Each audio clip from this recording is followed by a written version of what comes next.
ছোট বোন আমার, আমি কতই না অভাগা বোন, তোকে দুটো বিস্কুট কিনে দিতেও পারি না।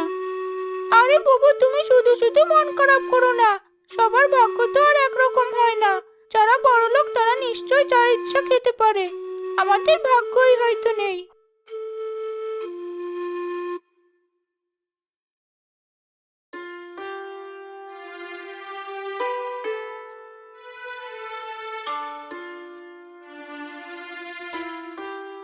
তবে যাই বল, বিস্কুটগুলো কিন্তু দেখতে অনেক সুন্দর হয়েছে।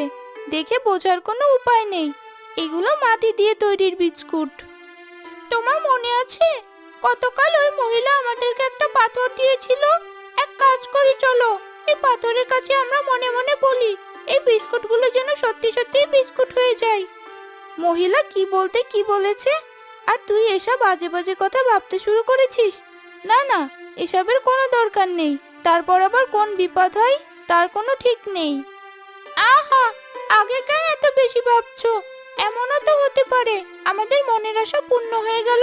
চলো না বুবু, এই মাটির বিস্কুটগুলোকে আমরা সত্যিকারের বিস্কুটে পরিণত করার চেষ্টা করি। আমার বোনের খুব বিস্কুট খাওয়ার শখ হয়েছে। তুমি কি এই মাটির বিস্কুটগুলো সত্যিকারের বিস্কুটে পরিণত করতে পারবে? কি আশ্চর্য ঘটনা, মাটির বিস্কুটগুলো সত্যিই বিস্কুট পরিণত হয়েছে। কি অবাক ঘটনা! আমি বরং একটা বিস্কুট খেয়ে দেখি এগুলো সত্যিকারের অর্থে বিস্কুট কিনা।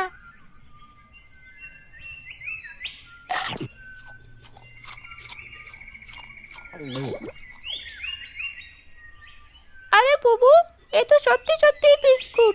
আমাদের ভাগ্য খুলে গিয়েছে। এখন থেকে আমরা যখন খুশি তখনই বিস্কুট খেতে পারবো। বাড়িতে গিয়ে কিন্তু মাকে এগুলো বলার কোনো দরকার নেই। সত্যি তো, দেখি জাদুর পাথর দিয়ে আমরা কত সহজেই বিস্কুট বানিয়ে ফেললাম। মা কি এসব বলবো না রে? মা যদি একবার জানতে পারে তাহলে খুব রেগে যাবেন।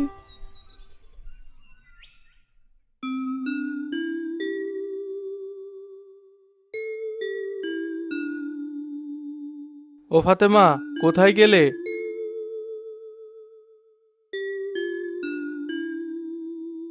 আমার শরীরটা একদম ভালো না। আজ যখন মাঠে কাজ করছিলাম হঠাৎ করেই মাথা ঘুরে পড়ে গেছি। গায়ে অনেক জ্বর। সকালবেলা কত করে বল